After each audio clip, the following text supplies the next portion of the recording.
提到秋叶原，大家都会联想到电器产品、女仆咖啡，还有 cosplay。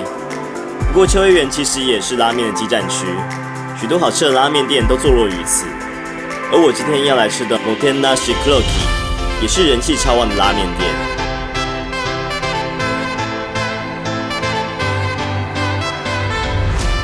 今天突然从一个大太阳的天气变成冷到不行的下雨天，11点然后跑来秋叶原吃一间拉面，没想到竟然大排队，对，没错，就是大排队的状况，而且明明就下雨又冷。不过在东京吃拉面，他们一般动作是蛮快的啦，所以应该不会等太久。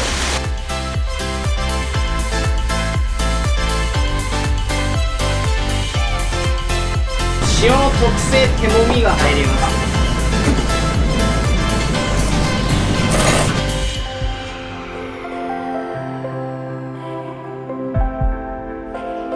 在寒冷的雨中站了1个多小时，终于看到期盼已久的拉面啦！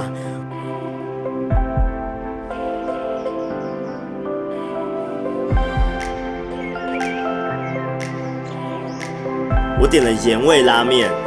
配料除了2种叉烧，还有虾肉馄饨。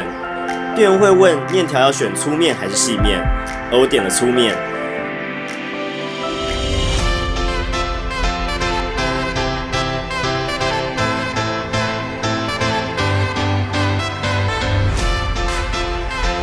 最让我惊艳的是汤头，清爽甘甜而不过咸。第一口感觉像乌龙面的汤，但每喝一口，味道都会累加上去，不知不觉。最后变成浓郁的鲜美滋味。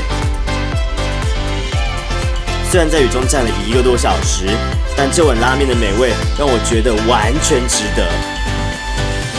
接着，我来到位于秋叶原有多巴士 Camera 8楼的 The French Toast Factory。名字里有 French Toast， 当然是以法式吐司为主力商品。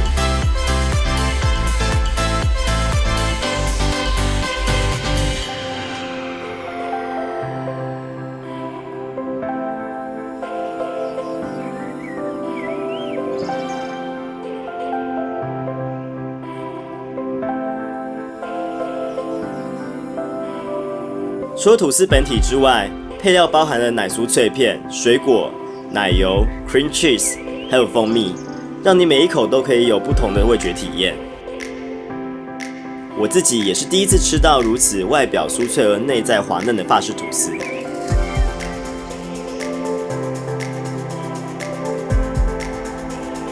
法式吐司的外皮煎得十分的酥脆，但内在却是像布丁一样的质地。感觉像是面包里包了香浓的布丁一样，搭配水果或其他配料一起吃，让我觉得自己也快要变成软软的布丁了。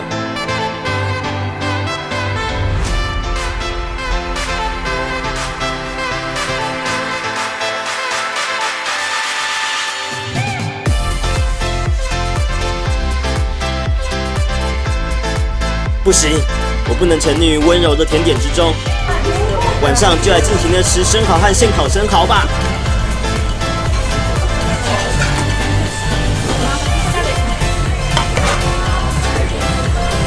如果你喜欢我的影片的话，记得帮我按订阅、分享，然后按赞哦。